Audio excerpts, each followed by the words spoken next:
What's up everyone, it's Q from Retro Q Gaming, and forgive the voice, I am mildly sick and I've just spent the last 8 or 9 hours traveling and I am exhausted. But I had something that happened over the last day or two that I actually wanted to talk about, and I felt it was important enough that I felt like I'd just get straight into it right away. I said felt there many times, but whatever. So the Spyro Reignited Trilogy is being released. It is officially announced and is being released so far on PlayStation 4 and Xbox One. It's no longer going to be the rumoured 1-year PlayStation timed exclusive a la Crash Bandicoot. And of course, it is a full remaster of, not just a full remaster, but is a full remake of the first 3 Spyro games back from the PS1. As I mentioned, it's going to release on PS4 and Xbox One later this year, both on the same day. And here's where it kind of gets interesting, and it comes to the bit I actually want to talk about. So when I saw the announcement trailer, first off, by the way, I don't care for Spyro, it's not my deal. But when I saw the trailer, I noticed at the end it was PlayStation 4 and Xbox One only. Now, that instantly made me do one thing: laugh at the Switch.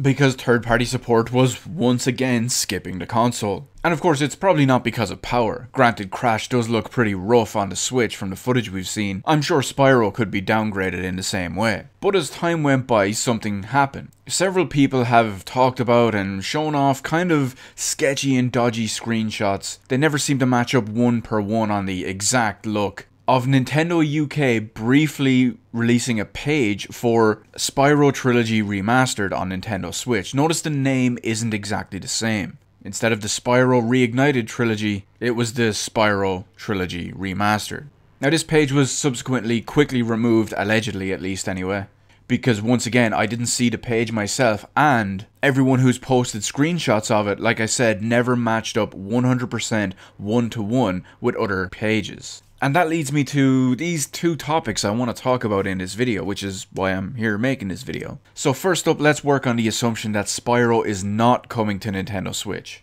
So far that seems to be the case because we have no official announcement on it, which would lead to third-party support skipping Nintendo Switch like almost every game, which in and of itself is a really bad thing that I'm not going to go massively into detail on because, let's face it, myself and many others have done it tons of times over. But it's just a really bad look to not get the game, at least not have the announcement straight off the bat. Because that comes back to the whole Nintendo Switch being a late port, late remaster console. Now let's move on to the second one, and this also ties into the first one, because yes, of course, the announcement could come later, but the game could potentially release on the same day. It's not out till September, so we still have 6 months. But this brings me back to the announcement. Naturally, all the Nintendo camp are, oh, we're saving it for a direct, we're saving it for a direct. And if that's true, and Nintendo is actually purposely holding the announcement of the Spyro Reignited Trilogy for Nintendo Switch back just so they can announce it at something like a Nintendo Direct, or maybe even their,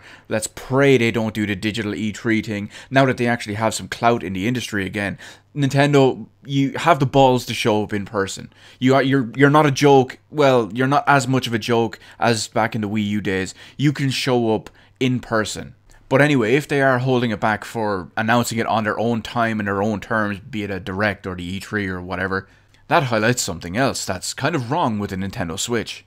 If this is the case, Nintendo are purposely clinging to every single possible announcement they can make, just to make it seem like they're getting as many games as possible and announcing as many things as possible, despite the vast majority of games skipping the Nintendo Switch. So if that is the case, and they're doing it specifically just to have more announcements because they need more announcements, because they're struggling to get the support, that's pretty telling, in my opinion at least. And it really highlights the whole third-party support on Switch situation. So what do you think about the whole Spyro Reignited Trilogy deal? Do you think the potential leak on the Nintendo website was true, was accurate? Do you think the people photoshopped it? Because like I said, personally, everything I've seen on it never matched up 1-to-1. Will you be getting it on PS4? Will you hold off in case it releases on Switch on the same day? Will you wait for a potential Switch version a year from now? Again, this doesn't affect me personally because I'm not a Spyro guy, but I want to know what you Spyro guys are actually into and how you feel about this. So let me know all that good stuff in the comments section below. Hit the appropriate button to let me know how I did on the video. And while you're at it, why not press the subscribe button and then turn on notifications for all the good stuff coming right at you. Damn, it feels good to be back, and I will see you on the rest of the videos in my channel.